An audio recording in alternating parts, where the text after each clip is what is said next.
Papa Matomona Polydor. Dans ce pays, na intervention na yo sur la diplomatie de notre camarade Félix, président de la République. Je suis très concerné la question de la diplomatie. J'avais eu mon temps, il y a qu'à examiner le voyage de camarade Félix en dehors du pays. J'ai même posé la question à nos amis de l'IDPS. Est-ce que dans le niveau du bureau politique il y a IDPS, vous avez eu le temps de camarade de Félix, les rapports, il y a un jour nous soit sali, si c'est 200 pays à sali. Après ça, nos rapports, il y a des pays parce que ce n'est pas un secret. Il ne peut pas nous dire que non, voyage à sali, ça devait un cas privé ou bien secret défense. Non. Il s'agit d'un problème du pays. Est-ce que dans le voyage, diplomatie qui est comme ça, ils ont investisseurs ou bien hasard et le privé ou bien tout le monde. Ceux qui ont des investisseurs, ok, acceptons, à qui n'a pas investisseurs pour créer misala dans Mboka. Où sont-ils? Voilà des questions. Bien sûr, au niveau de l'IDPS, j'ai tenté plusieurs fois de faire un débat avec les amis. Je suis contre le pouvoir. Je combats les partis où je fais partie. Alors, nous devons combattre le parti, nous devons combattre le pouvoir. Nous devons aider les chefs de l'État dans ce sens ici. Ils doivent nous dire quel était le message qu'on transmettre dans le pays. Parce que ce n'est pas un secret. Ce qui est le Ramaphosa a pouvoir dans beaucoup de Kovanda. Si il y a un département, il y a un renseignement, il y a un beaucoup de rapports à voyage nous salaka. Parce que Vajaka est mon côté. Ramaphosa voyage avec les gens, des renseignements. Bazana kata na suite naïe. Azoko voyage dans le ministre des Affaires étrangères, na suite naïe. Tout ce qui se parle là-bas dans Mokawana, ils ont classé dans kata archives. À Kendaki, Japon, ils ont causé ceci sur le plan politique, Basola Kiboye, sur le plan coopération, Basola Kiboye, sur le plan climat, Basola Kiboye, et tout ça par rapport au non-sens qui n'a département d'intelligence au cours de la classe. Le président ou Akoya après Ramaphosa a coûté bien à la table pour la continuité.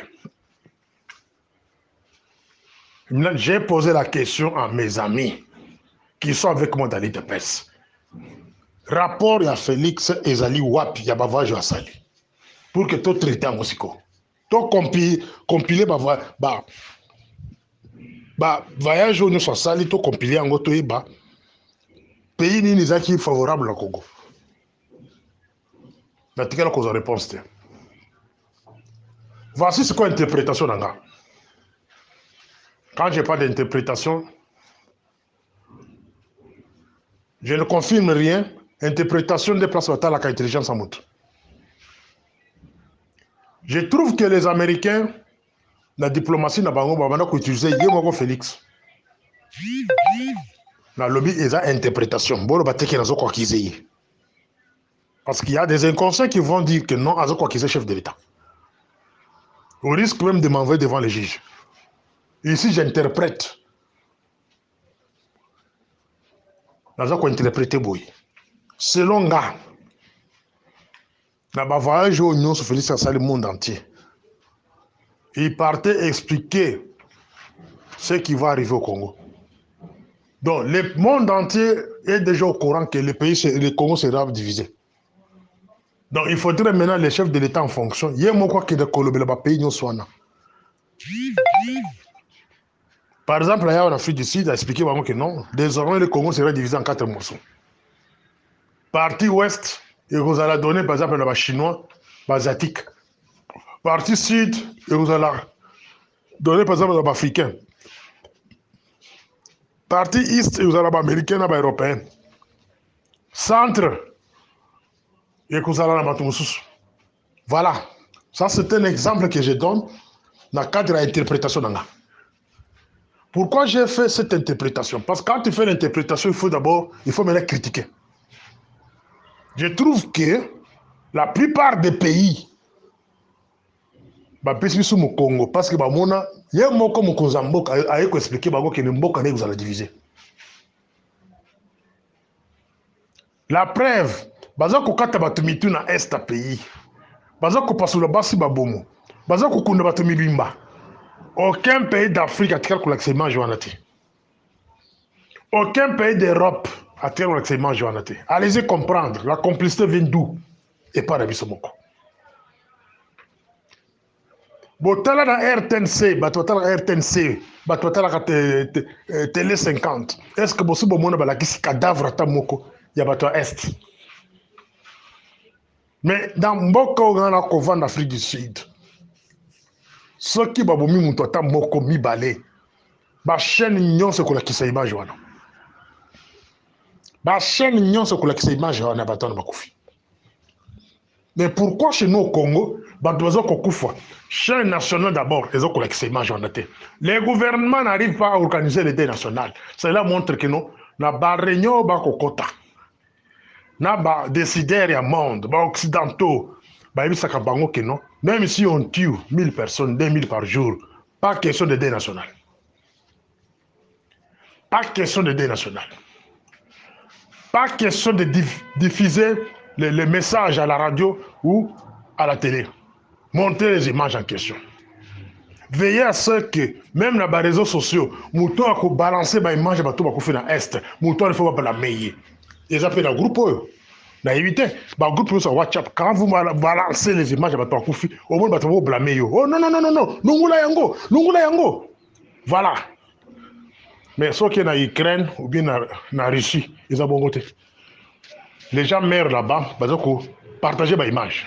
Même dans la chaîne de télévision. Point Yasuka Papa Alidor, Polidor plutôt, Matomona. Point Yasuka, ils ont tourné Kamere. Kamere fait maintenant la diplomatie interne. Kamere est en train de rencontrer les chefs coutumiers. Il y a des mots qui sont en Tambouliwana. Il y a des chefs de territoire. Ils ont individuellement. Pour les convaincre. Ni nécessairement. Au boy, au Tchevin en danger. La personne mieux placée, c'était Kamere, qui expliquait Batouana. Bon, comment après tourner Kamere, Kamere sera nommé au représentant de l'Est, au représentant du gouvernement, chargé des questions à Est et à pays. Donc, à cause de la Est, les Kamere que vous voyez là, sauf l'imprévu.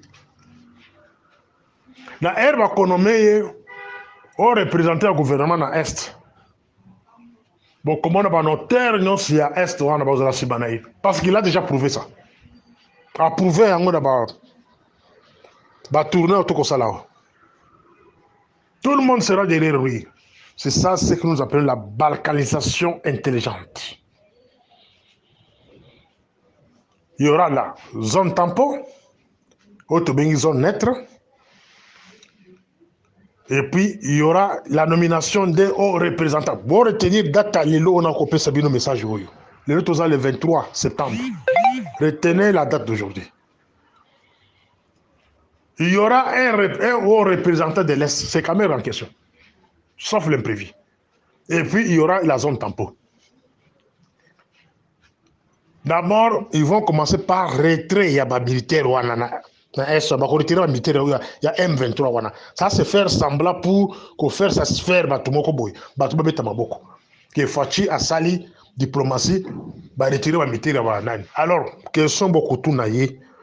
Retirer les militaires, il y a M23, bien sûr. Quand on a l'armée, on a réintégré l'armée pour l'interrogation. On a réintégré la police. On a réintégré l'administration publique. Point d'interrogation. Parce que vous avez un terroriste. Question de feux à la poser. Et puis, retirer Batouana. Est-ce que zone tampon est cause là? Votre sous-gouvernement question là. Ce que zone tampon est cause là. Le rôle de Rwanda sera quoi? Parce que Rwanda est parmi les pays où batine basoda na Congo. Bah, contingent entre le Congo, il y a des pays, la communauté de l'Est. Rwanda fait partie. Rwanda, Ouganda, Burundi, Tanzanie, Kenya, Sud-Soudan. Il semblerait que Tanzanie n'a pas tindité. Non, on a commis prêté. Aza d'accord, tu es au Congo. Alors, poser la question maintenant au gouvernement. Rwanda fait partie d'un pays agresseur. Comment se fait-il que dans la zone tampon, a joué un rôle? Il y a apaisement, il y a paix. Quel rôle le Rwanda va jouer là-bas? Un pays agresseur, pour créer zone tampon, pour jouer aéroport à Goma comme centre de dispatch, il y a armée. Armée au bazakura sur place, minduki la bango biloko nya bango nyonso vous allez on a base la bango vous allez na Goma et puis c'est le Rwanda qui prend le commandement ou Kenya qui prend le commandement. Il y a pas militaire pour la zone tampon. Wana gouvernement congolais ça nini. Et ça est le comme côté. C'est le Rwanda qui nous dirige. Si c'est le Kenya, c'est le Rwanda qui nous dirige. Si c'est le Ouganda qui prendra le commandement, donc c'est-à-dire c'est le Rwanda en soi qui nous dirige. C'est-à-dire Est Kenya. Mes chers amis, ceux qui jeunesse à le côté le matin, va résister. Na batouana na tangi, ça sera plus grave. Ça sera plus grave parce que Kamer va jouer le rôle très important. Il a diviser d'abord les Congolais. Les gens de l'Est vont kubalukila bino. Les gens de l'Est vont vous dire qu'ils ont makabona binote, ils ont bokarabiso. Ils vont cohabiter avec Kamer. Bitumba oba bandela kwa mutu wana, je le répète, et qu'on commence na Kinshasa. Bon, et vous n'aurez même pas le temps maintenant de s'occuper de Makambo Est. Voilà le plan qui est déjà rédigé. Les ambassadeurs vont quitter cette ville-là de Kinshasa pour se réfugier au niveau à Goma, comme capitale à Sika. Voilà la balkanisation intelligente. Et j'ai posé à mes amis la question, la diplomatie.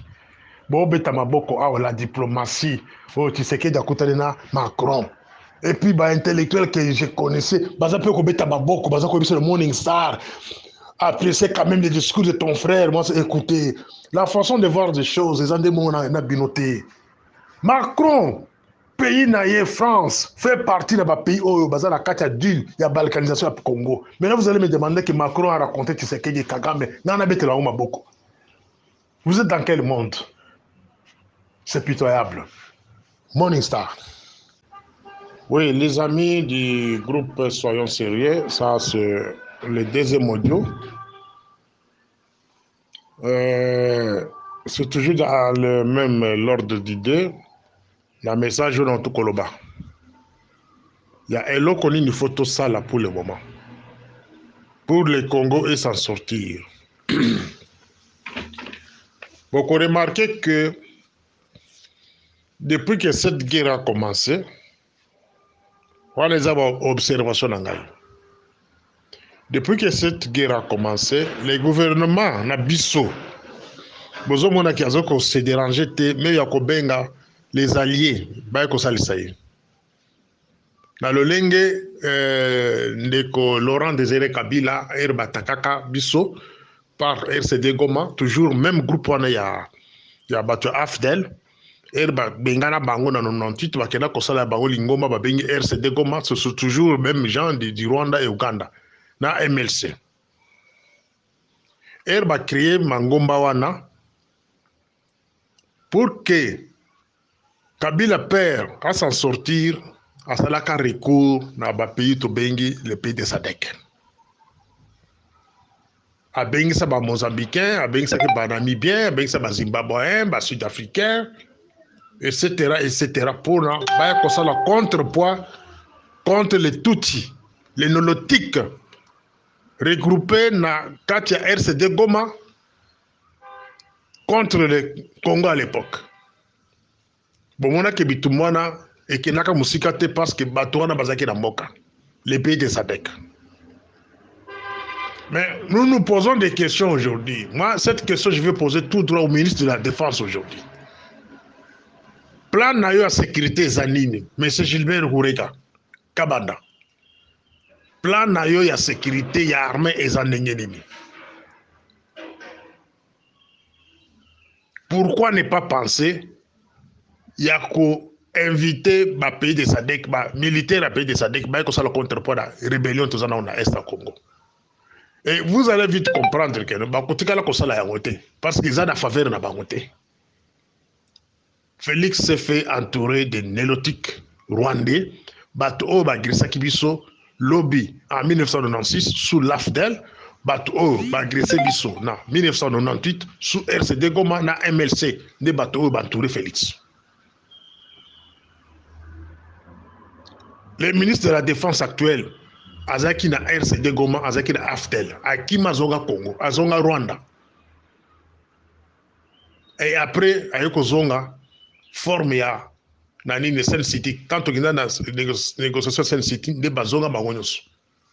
Chef d'état-major général chargé des opérations, c'est un Rwandais. Chargé des opérations et logistique de l'armée congolaise, c'est un Rwandais. Ancien militaire, il y a FPR, il y a Rwanda, et puis rebelle du SD Goma. Botale Tango Fort, Ndenge Moko, inspecteur général de l'armée. Moutou à RCD Goma, Moutou chef d'état-major à RCD Goma. Alors, Bomonique Tshisekedi est entouré par les anciens du RCD Goma. Baronde Bako dirigé. Il est difficile, malgré il est président de la SADC, il est difficile na niveau naye à ça la invitation na ba militaire à SADC ba na mboka wana. Bon comprendre ma manœuvre ni les ko sale ma place wana et puis la distraction ni bazo coacher la kati ba congolais pour boza la distrait en attendant les Rwanda et l'Ouganda bazo ko faire avancer agenda na bango. Bon mona ko pinda ko zo ko zika ba vaze bazo ko leka bazo ko seka mais bazo ko sala mo effort moko te ba sopata ba ata zéro. Allez-y comprendre que vous avez na ba voisin. Angola zawana Angola et Daki Laurent Désiré Kabila. Et le bazu barrage Inga Shaba. Bato apéro dans la phase Kinshasa ba bien bien. Les Rwandais bazwaka Inga Shaba na 98. Bakata courant na mboka wana. Bato RCD Goma o bazali la Congo wana. O baza premier la Félix. Mais grâce à l'Angola bakota ba itabiso. Mais botala depuis bitumba ne bande na est, botala depuis babando kuboma biso na est, pays mon côté et côté de biso, ezala Angola, ezala Afrique du Sud, ezala Zimbabwe, Mozambique, ba pays o nyonso ba yaka pona Laurent Désiré Kabila batike le côté de biso te. Bobitu na pona nini? C'est la diplomatie. Na esika wana les Rwandais et les Ougandais, ils ont joué une bonne diplomatie. L'Amérique, Amérique ko kote na ba chancelier ya bato nyonso nazo kutanga ba pays nyonso na tangiao. Pour que baza la musika na makambo Congo. Baza la musika na makambo Congo. Maintenant ba ko tala so diplomatie congolaise. Bino contre diplomatie bino za wapi? Bazo ko attaquer bino, bazo ko kata ba na mikemi tout, bazo ko passer le bas ba bomona est. Mais bon, on est battu sur le monde entier, cela veut dire diplomatie batouana satanique, et c'est ça le pays qui non, bon vendanier, ce n'est pas votre affaire. Maintenant, moi je pose la question à mon frère Félix. Vous avez fait presque 155 ou 200 voyages depuis que vous êtes là comme président de la République. Message ni au bando ko pesa na ba pays wana. Si la situation pays na yo, écartons-nous d'abord. Na sujet ya ba investisseur. Bon, Tchabiso on peut même dans le sujet parce qu'on n'en a même pas besoin de parler de ça ici. Message sur le plan sécuritaire. Message ni demandons qu'on soit dans le pays nyoswana. Ça c'est un sujet très important à conseiller là on peut audio mosusu à part. Il y a Kotuna camarade de Félix. Au Tamboul plus de 200 pays. 150 à 200 pays. Durant les 4 ans ou 5 ans, aussi ça mandat aussi. Message nini au banda ko pesa na ba pays wana. Et qu'est-ce que ce pays-là disait aussi pour la pays na yo concernant l'insécurité dans l'Est à Congo. Apport nini bato na ba pesio. Camarade Félix. Allez-y comprendre que les complots est très lourd. Donc, les sponsors de Rwanda et Ouganda, ils ont joué d'abord sur la diplomatie. Côté de pays où nous sommes voisins, côté de Congo. C'est ça les silences que vous êtes en train d'observer. Mes chers amis, ne soyez pas surpris quand on va vous parler de l'article 217. C'est ça, carte rouge. Les Occidentaux n'ont pas rendu. Bazar la carte rouge de Maboko, commis déjà article 217. Montaza la constitution, la carte, il y a un groupe, autant article 217, la constitution de Bissolbini. L'État congolais peut arriver à faire l'abandon d'une partie de sa souveraineté en vue de promouvoir l'unité africaine.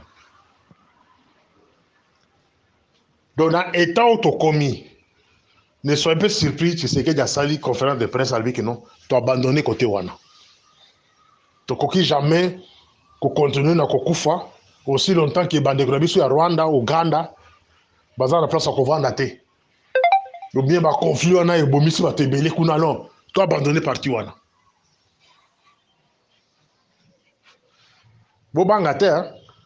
Nous attendons vers ça. Une fois la zone tampon est installée au niveau de l'Est, c'est-à-dire l'Est est parti. Ceux qui ont installé la zone tampon, l'armée a payé presque tout dans l'Est. Cela veut dire oublier partir à l'Est au Congo. Article 217 est en vigueur. Maintenant, on travaille dans nos terres. Dans nos terres, on va travailler. Et ils ont tous les bandes pays.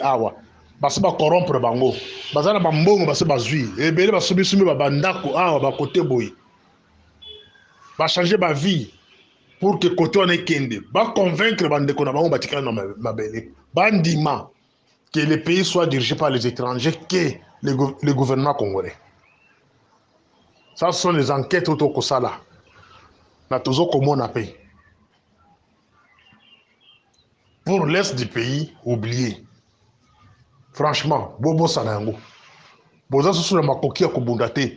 La MONUSCO qu'on a demandé est Kende. Ils ont la carte de stratégie.